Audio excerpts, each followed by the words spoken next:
Greetings everybody and welcome to Madrid Ball. I hope you all are safe and sound. The penultimate day is here. Real Madrid versus Atalanta, the second leg of the Champions League, and one of the season-defining matches will be played in a matter of hours. Will Real Madrid be ready? Will we go past the round of 16 for the first time in 3 years? All questions will be answered by our favorite club very soon, and in this video we will do the match preview of Real Madrid versus Atalanta. We also have some injury news regarding Eden Hazard. Surprisingly enough, he's injured again, and we will also cover the press conference of Zinedine Zidane. So we have a lot to discuss, and let's get started. Real Madrid will be hosting Atalanta. The Alfredo Di Stefano and the Dutch referee Danny McKaylee has been chosen by UEFA as the man in charge for this encounter. This will be the first time ever that McKaylee takes charge of a match where Real Madrid are involved, and hopefully he will be absolutely spot on with his decision making, because we have been aggrieved in the past few matches. If we talk about the form of Atalanta, they have been in decent form since the defeat in the first leg. In the subsequent matches, they have beaten Sampdoria 2-0. They thumped Crotone 5-1, and just a few days ago, they beat Spezia 3-1. So we see they have continued scoring goals. During this interval, only Inter were able to stop them from scoring, so we cannot take anything for granted. We have a slender lead, and we know the strengths of Atalanta. They do have some good attacking talent. In the first leg, we did witness them playing a style which didn't represent their identity, but in those circumstances, that was probably the right approach for them. It's difficult for a team to play with 10 men for a majority of the game, so they did have a defensive approach. They sat back, and Mendy then had to come up with a stunner to break down Atalanta.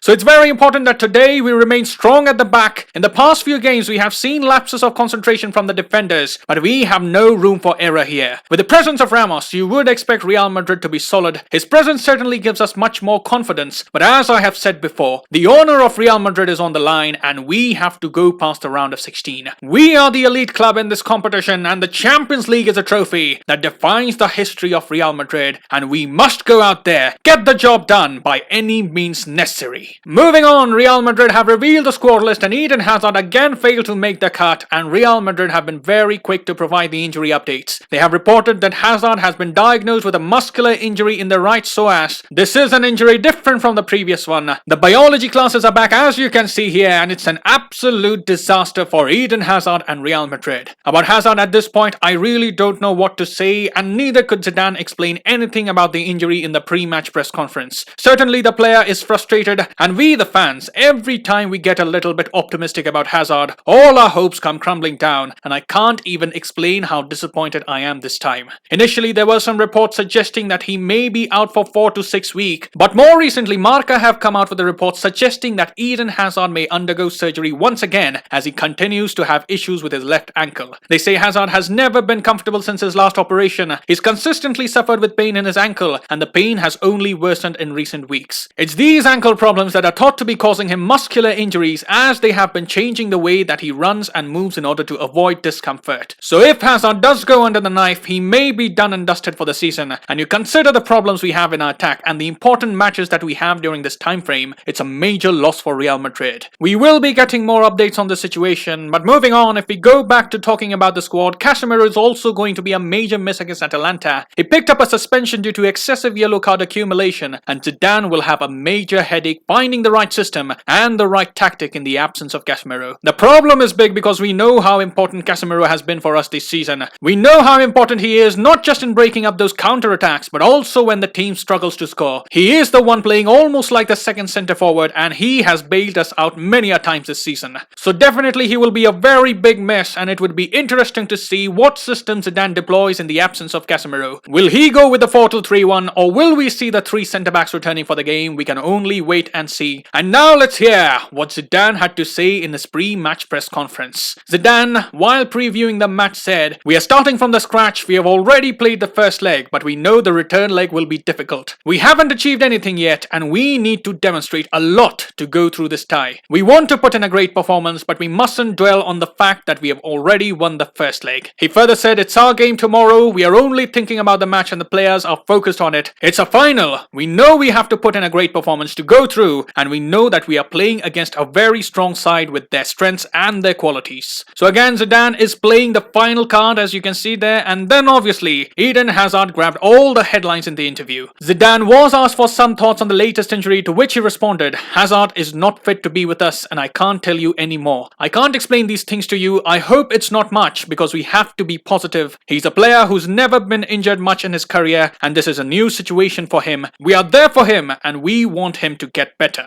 After that response, the journalist didn't stop with the Hazard questions, and Zidane also got pretty annoyed with the way the journalist kept insisting for more thoughts on the topic. Zidane said, "That's now 4 questions about this. What more am I going to say? I have nothing. I'm sorry, but we just want to help Hazard and we'll all do that. But truly, I don't know if it will be with me or with someone else. But since he has a long contract, I hope everyone here eventually sees what a great player Eden Hazard is. Sooner or later, he will make it. For now, we just need some patience." So definitely even Zidane is very disappointed here. The rate at which Hazard has picked up these injuries is very concerning. And you think about the trauma these recurring injuries are causing to the player, his mental health surely will be affected. And as for the fans, we all are frustrated, but we also are the well-wishers of our players. And let's hope we can see Hazard back very soon. Moving on, Zidane was asked about Rodrigo. He had a good game against Elche. He made some significant contribution coming off the bench. So Zidane was asked for his thoughts on the evolution of Rodrigo. Zidane said he's a player who is adopted well to our league. He's for the present and the future, and he's improving a lot. We are happy with him and we know the quality he has, especially with the ball. We have to let him continue with his normal development, but we are very happy with him.